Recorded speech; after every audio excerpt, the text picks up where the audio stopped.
Step on up, sit down, twist off that bottle top or crack open that can, and welcome to Porch Matters. This is Terry Cagle coming to you from my back porch. Yes, sir, yes, ma'am, the name of this show is authentic. On Porch Matters, our saying is this: big issues or just a friendly conversation, no topic is off limits. We take pride in being able to talk about anything with each other in an open discussion. Open discussion is one of the only ways to learn. Your perspectives could be changed. You could change the perspective of others. Welcome back to the porch. I really have missed you. Sorry I've been away as long as I have.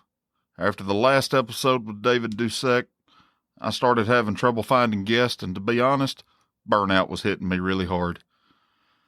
Not as much burnout in doing this show, but burnout as in life altogether. So I decided to take a little time away from the show. After a little time away, I started trying to find guests again. Found some really good guests, and then whenever I would try to record, my technology wouldn't work. I mentioned that when I posted the show with Ron Sparks on Facebook. I finally got my technology working, but I'm thinking some of you may have lost confidence in me. Maybe some of you have moved on from the porch. That is why for the last month or so I've been posting things with the phrase, "come back to the porch." I am in a much better place mentally, and I really have missed this show. I've really missed being able to sit on this porch and speak to each and every one of you and attempt to entertain you with guests. The next time I decide to take a break, I promise to let you know. I am back. Porch Matters is back. And with that being said, friends and family, welcome to another episode of Porch Matters. I'm glad you're here. If this is your first time listening to Porch Matters, I want to thank you for listening. You are now a friend. I hope you enjoy the show. I hope you like, follow, or subscribe on whichever platform you're listening on. If you are a returning listener, you are family. I'm honored that out of all the podcasts, all of you, friends or family, are listening to this backwards cap wearing Alabama boy. On this episode, Bob Dahl joins me on the porch. He is the host of the Caffeinated Cryptid Podcast. He's also another Alabama boy as well. We had a pretty good conversation that went all over the place. I hope you enjoy the conversation. Without further ado, let's get started. Bob Dahl, the Caffeinated Cryptid. Welcome back to the porch, my friend. I say welcome back. I say welcome back. We'll get into that story here in just a second. But might as well go ahead and do it now. A few months ago, whenever I was attempting to make my comeback back to the porch, a friend of the show and a friend of mine, Bigfoot Club, reached out, and so did Mr. Bob. Mr. Bob, listen to me. Mr. Bob. And we talked about doing a little collab, and one thing led to another. We sat down and had a pretty doggone good conversation, I'd say. Wouldn't you, Bob? It did. I was like, man, I would kind of wish that kind of would have happened. Went really good, nice, refreshing. Just two buddies sitting out having a conversation, a little bit about everything, just basically exactly what this show is about. And I lost it. It's the very first conversation that I've recorded that I have lost. So you've got that distinction there, Bob. So I'm sorry it had to happen somewhere to out you. Somewhere out there is just an hour of me talking. That's true. And it was really good. But yeah, well, I can't put it lightning can't strike twice. So let's just trudge through this. So technically Bob is a returning guest, even though the first time he was here didn't make air. So I apologize for that, Bob. I really do. What's funny is I got a media package on my website and it says Porch Matters Podcast yet to air. with a little link to your Facebook. Well, I do promise you this, that this recording will air, and it will air very, very soon. Now, I do got to start off really quickly because I just noticed something that's on your head. If my girlfriend Stacy, hi Stacy, I love you, were here looking right now, that would have been the first thing that she would have noticed because that store is her absolute favorite. She loves Buc-ee's. It's a whole mood. Meaning if we're anywhere within a 10 to 15 mile radius of one, it's like she's got a built-in radar and we have to go by there or she gets sad. Yeah. How close do you live to the one in Leeds? I'm about an hour from it. Oh, I couldn't remember. She lives in Haleville. So, yeah. So mainly the only time we get around to the one in Leeds is if or when we go toward Birmingham, or if or when we go toward Decatur or Huntsville. If we go to either one of those, yes. If I don't go up to Athens and go to that store, she gets upset. Yeah, the Huntsville's one closest to us, 30 miles away. Mm-hmm. It's far enough to keep us out of there every weekend.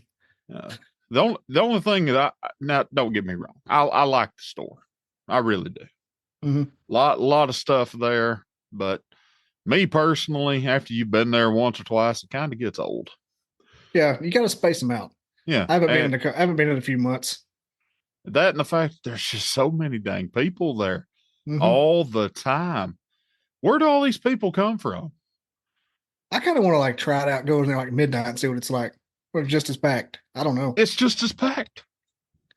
I've only been in. One time I got there, the kids were gone, and I had a chance to go there by myself at like 9:00 in the morning, and it was like Black Friday. Yeah. Like it's 9 a.m. Who are these people? It's like that all the time, and everybody's going and everybody's in every different direction. Everybody's always in everybody's way. Everybody's always in a hurry. My favorite thing about the whole store is the bathroom. Mm-hmm. Probably TMI is what it is. That handicap stall is one of the biggest rooms that I've ever seen in any kind of bathroom. It's bigger than a lot of people's bedrooms. Do like an echo in there? Yes. Like Lisa Simpson in Alaska. Yeah, that's right. An avalanche. It's a big bathroom. It's always clean. I've often thought about defiling the bathroom and seeing how long it took them to clean it. Well, I can't do it though. I'm like, how long would it take? Sit and stalk them out. Fix to say, let us know how that works out. My theory is they come in like Oompa Loompas after they sense it. Just like somebody in a big beaver costume goes, here comes the bathroom attendants. My biggest complaint about Buc-ee's though, and it might just be because of my profession, no trucks. Oh yeah. They don't let you do that. You pull a truck in there, they'll just about tow it.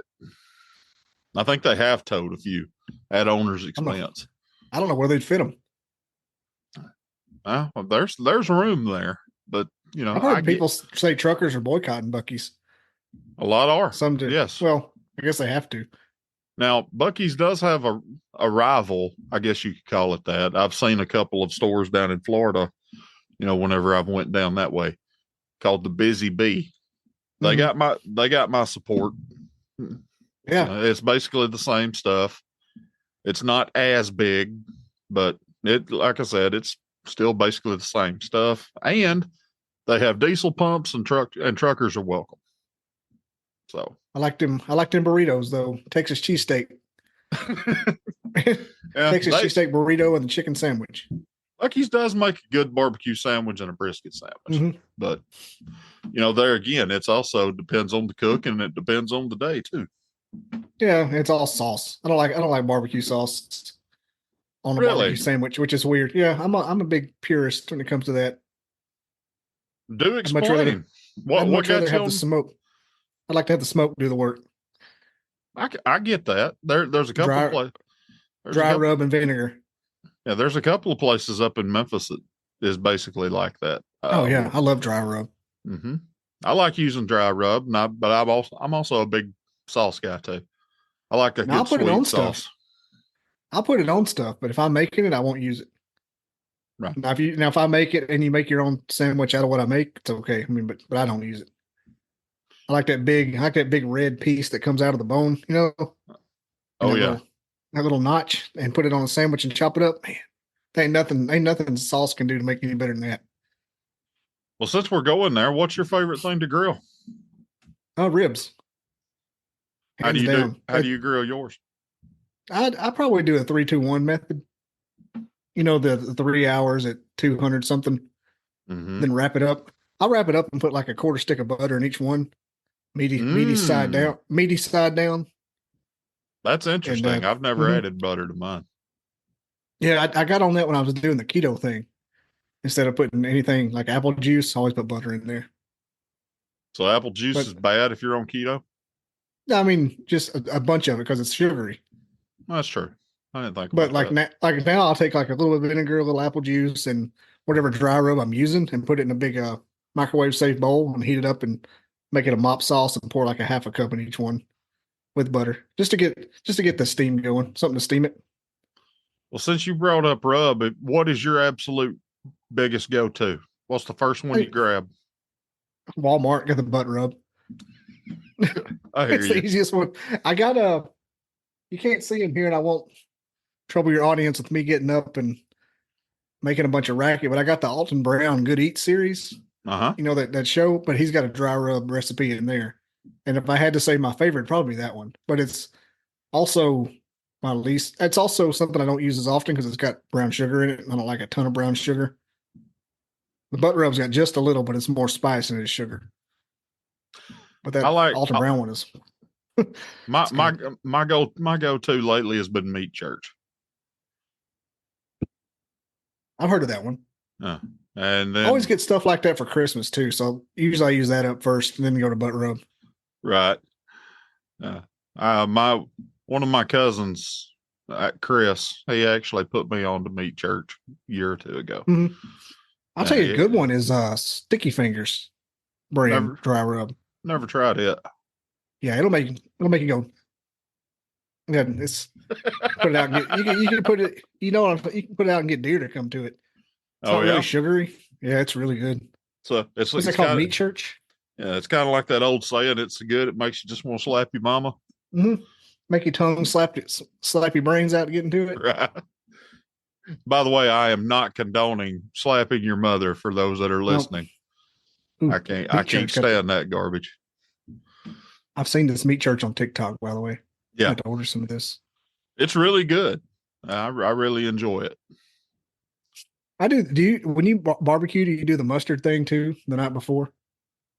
I have not. And it's basically just a base. I don't know if it helps. People say it does. Like I said, I've never tried it. I've usually just. What I've seen what I think it does is it which I know it does because I've researched it. I'm just saying it like I'm just coming up with this, but it's holding the rub onto the meat because it doesn't offer anything for the taste. No. It all burns off.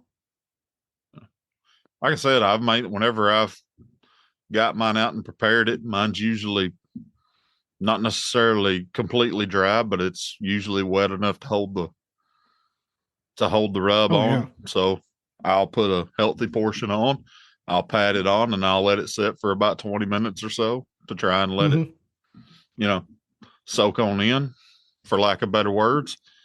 And then I'll proceed. Do you like the ribs that have the bones where they pull out, where they almost pull apart? Yeah. I don't like the competition style where you have to work for it a little bit. Well, I mean, I'll let them go. Get them tender. If I'm cooking for myself, yes. If I'm going somewhere to eat, I'm not a huge baby back fan. Mm-hmm. Never really have been. I like spare ribs. And one of my favorite places to go is Sonny's. At least whenever I'm eating ribs anyway. Where's now, Sonny's? Well, it's a chain, and they're used up around or at least 2 or 3 in Alabama. There used to be one in Pelham. I'm thinking of Shane's back in 99/2000. But the funny story about that, while I was in high school then, the we found the one in Pelham, and our football team would get together and and go to Sonny's, because at that point in time they had all you can eat ribs, all you can eat pulled pork, all you can eat chicken, whatever. We would have rib eating contests. Is that the reason they're no longer in the state? I think the big portion of the reason why they're no longer in Pelham was us. I think we ran them out because every time we'd go back, I'd notice the price was higher. And I think the last time I went, I think the winner of the contest ate something in the neighborhood of 56 ribs. Hey, and it wasn't me. Like 4 racks. It wasn't me. It was a little guy. You know how those little guys are. Yeah, he probably still hadn't been to the bathroom. God. Well, like I said, they closed that one down, but then there was one over in Oxford, right over by right on the other side of Anniston. I went there for a little while, didn't do any more contests, just went to go eat the food. Then I was thinking Shane's. Then they closed it down. Then the closest one was in Rome, Georgia. I went over there and ate a couple of times. Then they closed it down, from what I understand. So, I mean, it's one of those things. Right now, the closest one is right off of, I can't remember the name of the town. Go down 231, right there where Interstate 10 is. Go back toward Tallahassee, and it's like the next exit. That's the last one I've ate at. Dang, it's called Lane, Alabama. I've never heard of that before. Must be below Foley or above Foley. No, it's not even close to Foley. At least the one that I was talking about. There might be one around Foley now. I hope there is. But I mean, that way I can go to it whenever I go to the beach. Gonna put it out of business too. No. Maybe you shouldn't go. I don't want to put them out of business. Last time I went, it was right after I came back from my cruise, and that was in January. And stopped in there on the way back, ate a nice barbecue plate. I think it was basically like a sampler or a 3-meat plate, something along those lines, and enjoyed myself. It's good. I know the barbecue is one of the things, like, you go out, I always get anytime I go to a barbecue place, I want a sandwich. I don't know why. Like, it's like, if you can make a good barbecue sandwich, you can do anything. Yeah. But you mess up a sandwich, I'm like, I don't trust anything else here. This is like the staple. Well, some barbecue places make really good pulled pork, but then there's others that their specialty is chicken or ribs or wings. Yeah, I'd rather go to a rib place than, well, if it's a barbecue chicken's a specialty, I really don't want it, because I don't think it takes a ton to make good barbecue chicken other than not drying it out. Just don't try it out. It's going to be good. Yeah. Some people don't know how to do that, though. It's that aluminum foil is the God's gift to making good meat. What's your favorite barbecue place to go to in your area? Boar Hogs, hands down. Boar Hogs? Huntsville, go to Boar Hogs. Yeah, Boar Hogs. It's they have this sauce called, I just said I didn't like sauce that much, but this is like vinegar sauce. I remember it was like, you say that. I like vinegar sauce, I should say it. I don't like the ketchup-y sauce. Oh, you're one of those guys. Okay. They got this vinegar sauce that's hot and it's tangy. It's called sloppy. I take the thing to my table, and I thought about getting my own condiment thing from Walmart and like putting it and stealing like just a little bit of it. Like, I go there enough. You should give me like a half a pint of sauce at least. Right. But it's made for the wings, but I put it on everything. I like a good sweet ketchup-y sauce. That's me. Now I'll dip a French fry in a sweet ketchup-y sauce. I do that a lot. I whenever I grill burgers and stuff at the house, I don't even use ketchup, mustard, or anything like that. I use barbecue sauce. Now, if you do this, you know that thing you can do, like when you're like in college, how you pour like a whole thing of Sweet Baby Ray's and a Boston butt into like a crock pot all day. I have done that before, where it turns into like this goop, this pork goop. I have done that before. and that's pretty good. Yeah. That's Sweet one of Baby those Ray's is a pretty good sauce. I Yeah. like it. That's one of those you just having tater chips and barbecue sandwich. Well, before you fling a barbecue craving on me, it's already there. I'm starving right now. Right. I just ate. I'm starving. I just had wings. Oh, what kind of wings? Publix. They're left over from the Super Bowl. Oh, okay. Ain't nothing wrong with that. Oh yeah, Publix wings are on point for where they are, or what they are. I've never had them, and I work about 10 minutes from a Publix. Hey, they're insane for being from Publix. Really? Yeah, they're not saucy or anything, but they taste like they are. I don't know if they boil them or something and then fry them, but yeah, they're nice and warm, crispy. Okay, I'll have to try them. And they come in a big basket, like a giant Happy Meal for men. No, the toy is the wing. All right. Oh, it's so good. I'll have to check them out. When I'm doing low carb and trying to drop a bunch of weight real quick, I'll get a whole thing of it, eat myself for lunch, like 15 of them. Lord knows I need to do that. Mm-hmm. I'll tell you, I dropped about 10, and now I dropped about 15, and now I'm just trying to get back into regular eating and losing 2. But I had about 15 I need to get off, to like health reasons.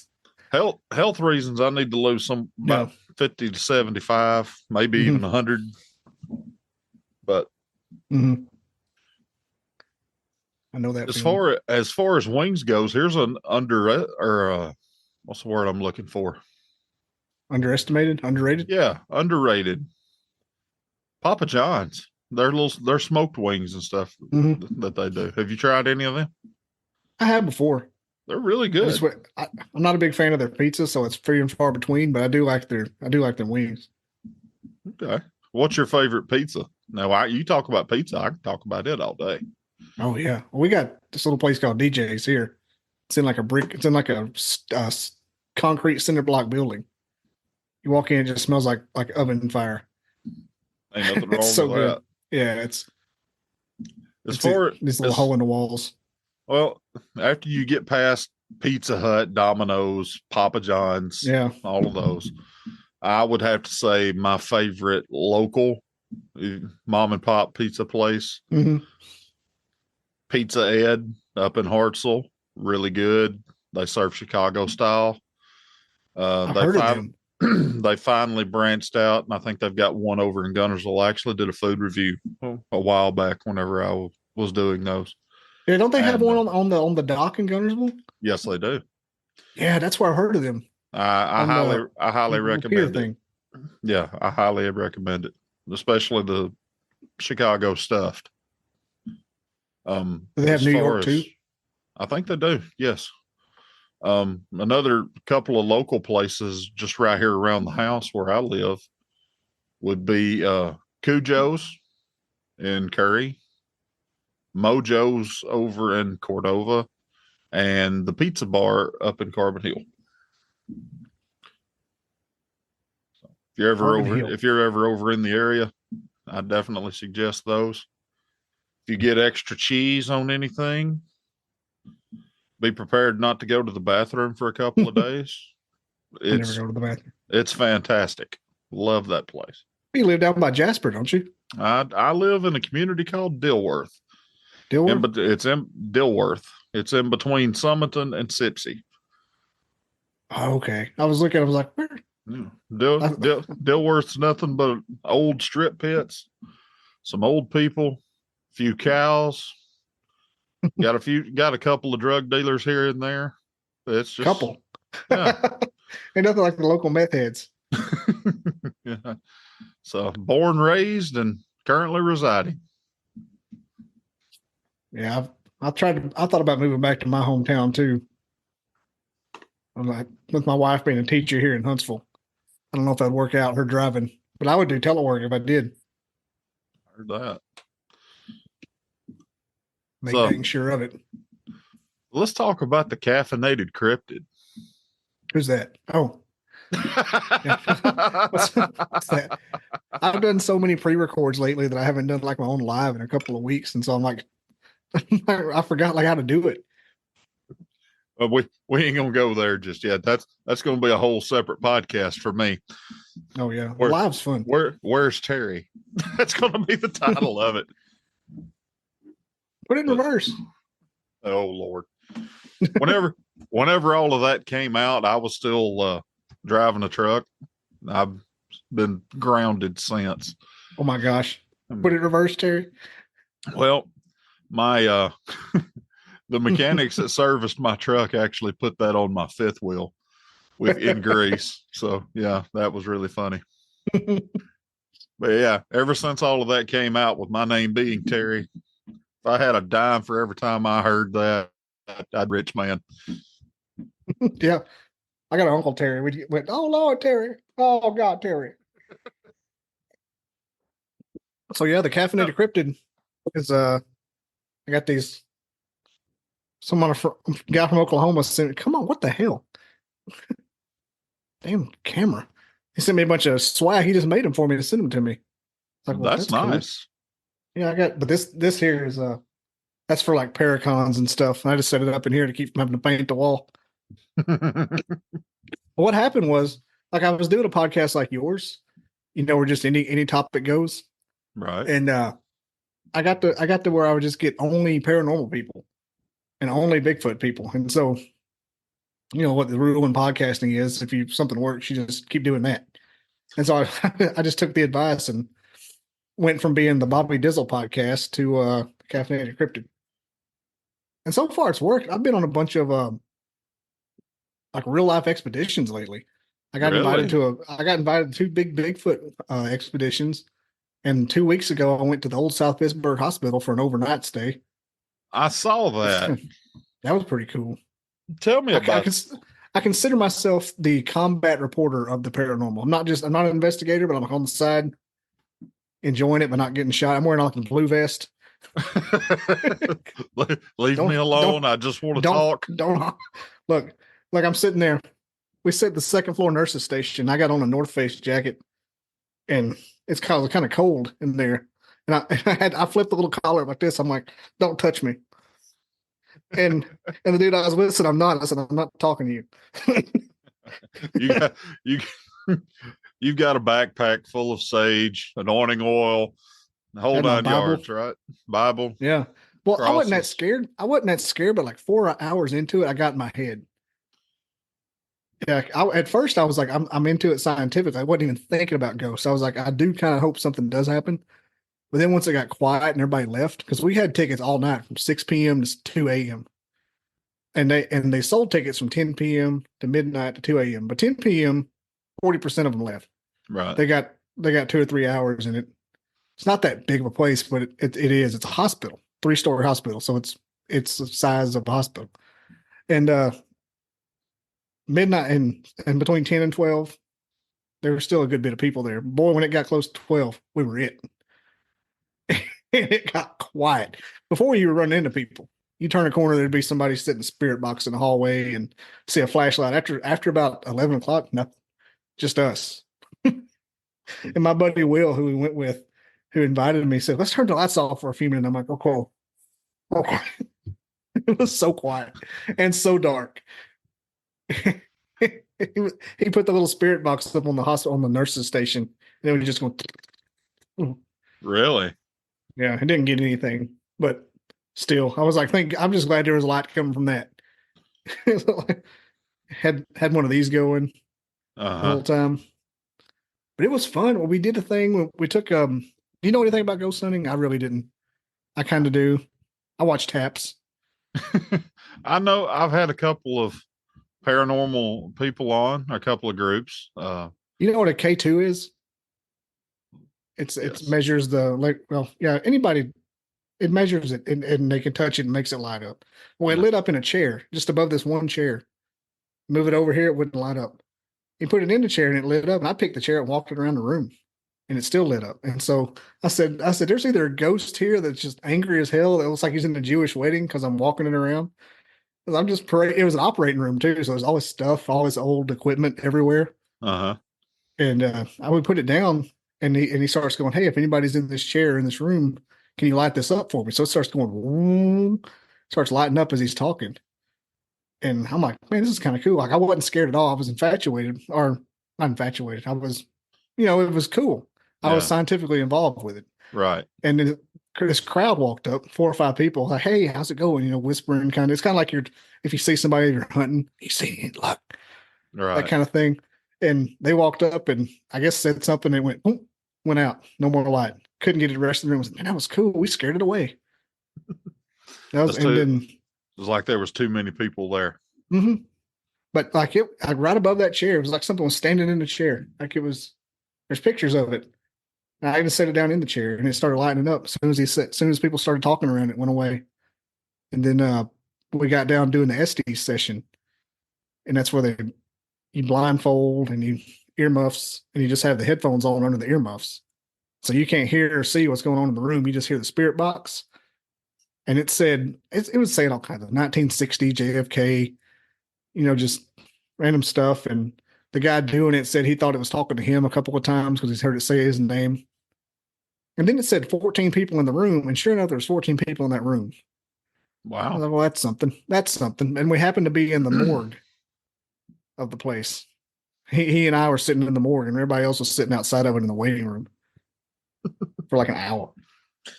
Did people look at you a little funny because you were sitting in the morgue? It's just what you do there. It's called the body box. Yeah. They don't have like the slide in the chest of drawers kind of morgue. It was just basically the size of like two big bathrooms, like 2 little rooms. And they would put them in there till the coroner come get them. And that's where, people go do SD session. They always go in there. I didn't know that's where I was for the first couple of minutes. I'm like, you're in the body box. Well, okay. I've already popped my body box cherry, so I'm just going to stay in here. It was fun though. I mean, but once they did one of the main investigators, her name is JB Coates. And I don't think she's associated with them, but she goes there a lot and she has a little booth right inside the door. Probably paid some kind of sponsored dollars. I don't know. But she was doing stations like every half hour to an hour. Like, meet me over here in this particular area. We're going to do an experiment. And we went down into the basement in the chapel and started doing this thing. I kept calling it light as a feather, stiff as a board. Also, it was called the human pendulum. Basically, all you did was ask it questions. And I have a video on my website, but it was basically that. You're the human Ouija board, basically. And that went on for 45 minutes to an hour, and we got to laughing. I said, I would pay $50 just to do this for an hour. Just down here, bring a sack lunch. This is the funnest thing I've done in forever. And I can show you the video of it, but yeah, you ask it questions, and if the person leans left, it's yes, and back, it's no. Yeah, but it was an experience. I found a big yellow jacket's nest in the basement. I bet that was interesting. Well, luckily it was 35 degrees. and they were just there. I said, if it was any warmer, we'd be eat up right now because they were in that pod. You're not allergic, are you? No, but I don't want to get eat up by yellow jackets. Who does? we were down in the basement late at night, like at 1 a.m, and I walk up on this windowsill and I look and it's just coated in yellow jackets. Yeah. Like, man, if it was any warmer, this would be horrible. I almost told them about it, but I just wanted to leave. Understand. No, that was it.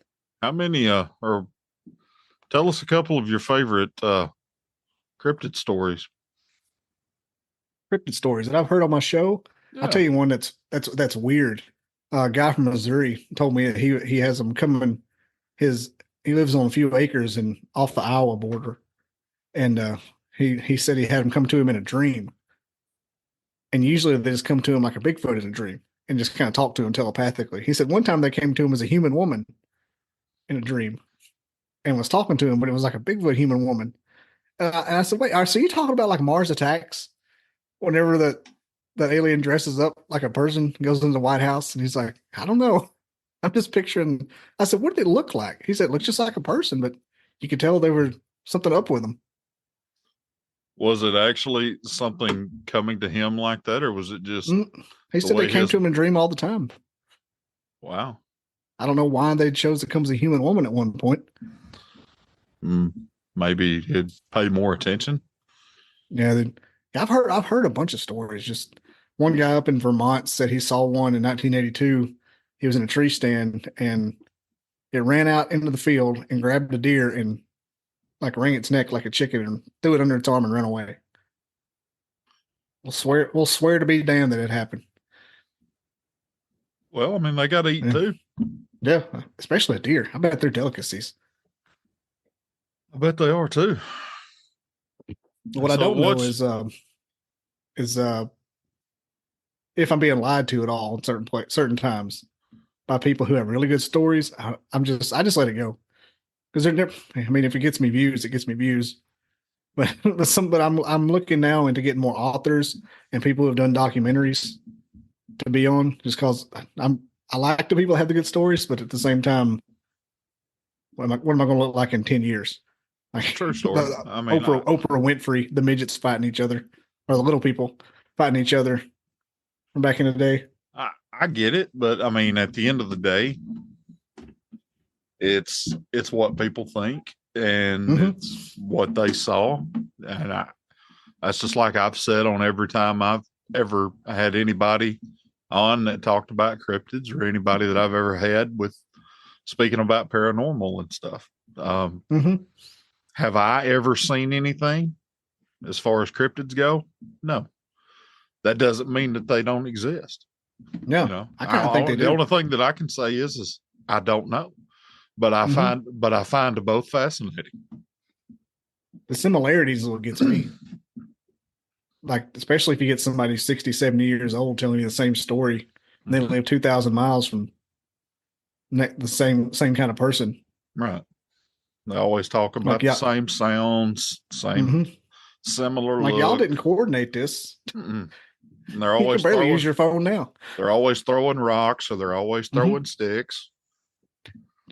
I had a guy from Indiana talking about the owl thing, and he said the only difference is how they imitate owls. It's like a big thing they throw. But he said the only difference is the barn owls don't typically throw rocks. It's a true story.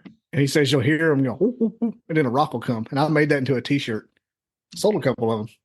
Did you know? Yeah, it's in my intro. It says barn owls don't typically throw rocks. Okay. And he's having a convention in September in Nashville, Indiana, and I may go up to it, set up a booth. So far away though. It ain't too far. It's like 3 states.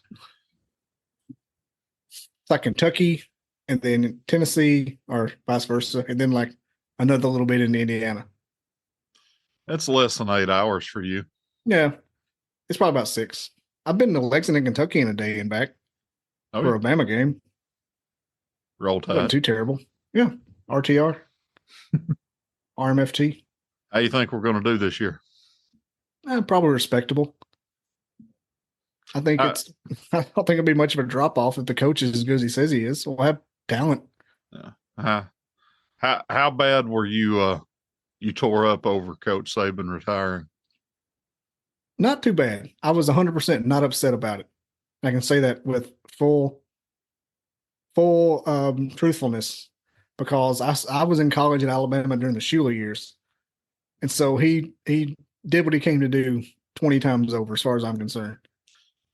I was a little surprised, but at the same time, I wasn't. I mean, good Lord, he's 72 years old. It's coming. Yeah. And then with all the changes and everything that's happened to college football. Yeah. He was I was just glad it wasn't on, like, he didn't go off. He went off on his own terms and wasn't fired. I was more upset over these two guys not coming back. Rick and Bubba. Yeah. I was sad about that. I was genuinely sad about that. Well, I mean, there again, they've been on the air for 30 years, if not a little bit longer. So I'm bobbleheads. You notice you can't see it behind me though. Right here is an autographed picture of Ricky Bubba. See the big boy? I do. I got the camera zoomed in, but yeah, that's from 1996. I keep them. It's one of the main reasons I changed my major to telecommunications in college. I would actually like to meet them. Yeah, I mean, I met them when I was 12. So yeah. I bet they've changed a little. Yeah, they have, I'm sure. Yeah, and some people love them, some people hate them, but at the end of the day, you can't knock their success. Mm-hmm. I've always liked him. Yeah. It's kind of weird. Like I'm like, man, I'm like a super fan, but like not trying to be. Like I know all the stuff about him. I listen to him every day, but I'm like, I'm not. I would never go up there. I think I wanted to one time, and I'm just like, I'd rather just listen to them. Yeah. Like they don't live an hour away. Right. I did have Gary the Bulldozer Man on though. Oh, you did? Mm-hmm. How'd that go? It was fun. He's the same dude. It was amazingly the same. He was the same guy. He told all his stories and everything, and told about how the Rick and Bubba are the same people, no matter where you see them. That's what I've always heard. Asked me. That's what I've always heard. They're all really down to earth people. Yeah, I don't think. I think the only thing anybody has against them is they talk about Jesus a lot. I mean, if that's your only fault, Right? what a dick. But I did get like an art. Remember Rick's daughter with her whole thing. Refresh my memory. It's been a minute. Yeah, his daughter is I think she's a lesbian and lives in Philadelphia. She was always in theater, which but there was like a thing where they kind of got in a tussle publicly on like a newspaper article, I think, or an online article, and she gave an interview that she'd been kind of disowned and yada yada yada. But they made up since. But everybody was like, man, he's not very forgiving if he disowned his own daughter. And Rick explained it all. And I'm like, I guess you're not going to listen. Well, I don't have any kids, but it'd be very hard for me to quote disown anybody. Yeah, and it's not even what happened either. But they just wanted to go that way with it. Right. It was if you paid any attention at all. Yeah. Yeah, it was one of those deals, I'm sure, where one person told one and the other person told another. And by the time it got around, the story was all kind of convoluted. Yeah, she did like an interview, and it was a video online, and he kind of had a rebuttal on his show. And I was like, well, this is weird. I'm going to turn it off. But yeah, people say to disown him. He didn't do that. He explained what happened. It just kind of got in a fight. And they were even, I'm not taking leak and pouring coffee. But they were even like together this Thanksgiving when his dad died. It was good they was able to mend fences. Yeah, I don't think it lasted that long. I still kept tabs on like his Instagram and stuff to make sure if she came back or not. But then he dropped a little. I mean, I told him it's not my business at all, but I was still like, how's that going? Like, I don't care. Just be funny. So funny stuff. Dance, monkey man, dance. I don't care. I listened to last podcast on the left, and they're the farthest thing from me politically and spiritually. Right. I don't care. I'm pretty open-minded to be a country boy from Alabama. I can listen to anything. I can listen to anybody say whatever they want to. I might not always agree with it, but I can listen to it. I had the guys at work. Some folks are staunch one way and won't listen to anything else. And if anything policy wise fits me, I don't really have a letter by my name. It just seems to be the letter by my name is one way. Not my fault that it is that way. But like I told them, I voted for a Democrat in 2020. And they're like, you did what? And I was like, yeah. In the primaries, I voted for Tulsi Gabbard. And they're like, what? I'm like, she's probably the best candidate we had. Veteran, Afghanistan. I like Tulsi. Oh, I love her to death. I think she was just that way on that side just by default. Kind of like everybody from Jackson County 20 years ago had to be a Democrat no matter what. Even if you ever listen to that conversation that she had, I want to say it was with Rogan.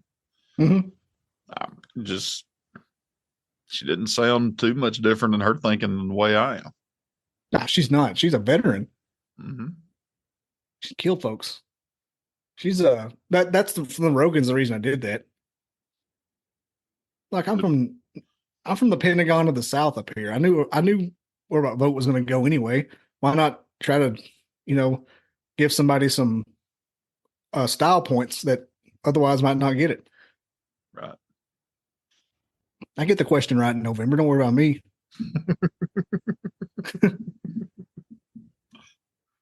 Even though in 2016 I did vote for Gary Johnson because, again, I know which way it's going to go. So why not give somebody some style points? Yeah.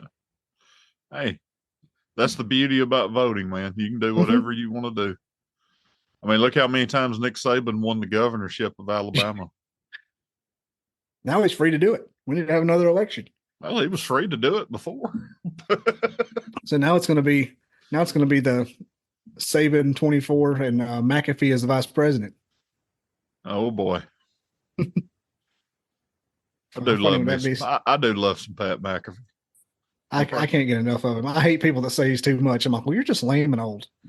That call that he made at the SEC championship game, the one that's still being played to this very day, about Georgia, where he just had all the Georgia fans wrapped up around his little pinky, and then all of a sudden he comes out with "Give me Alabama." Give me Alabama. God, I loved that.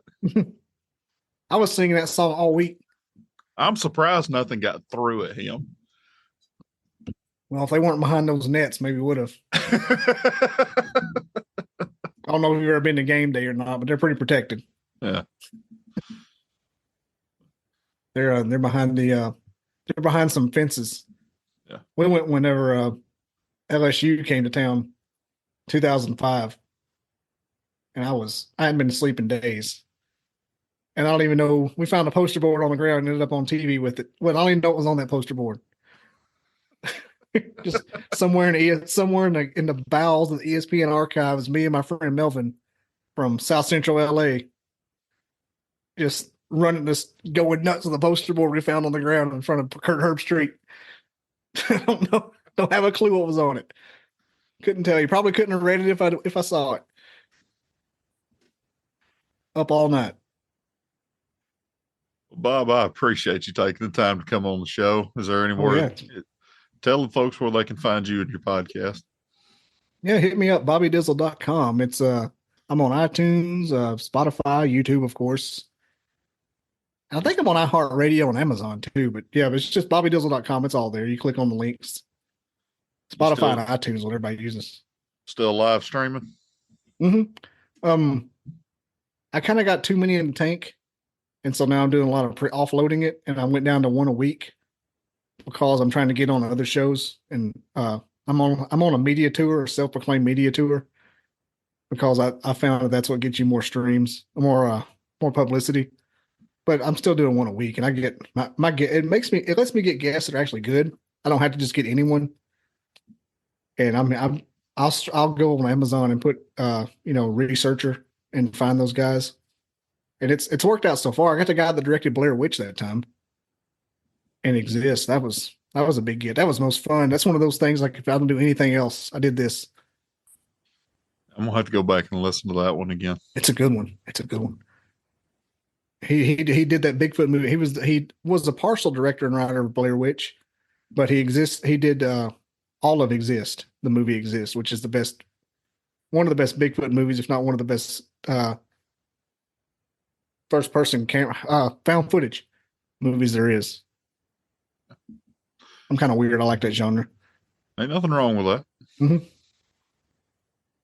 Bob, I appreciate you coming back on. And like I told you earlier, this one will definitely air, my friend.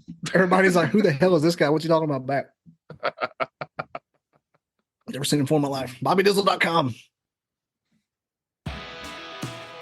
Big thanks to Bob Dahl for coming on the porch. If you enjoyed the conversation, go check out the Caffeinated Cryptid.